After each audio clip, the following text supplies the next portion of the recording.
那个不到3000的 Scara 的整机，它的活动半径是350，上下行程是150，末端最大负载是2公斤。这是更大一号，它的活动半径是450，然后上下行程是200，末端负载是3公斤。这样你可以明显的看得出来，它比它长了1截。然后这个3公斤的基本版只比这个2公斤的贵500块。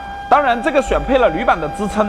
而且这个系列的机器我们都已经小批量在生产了哈，过完元旦节第一批下单的客户，这个机器就可以发货了哈。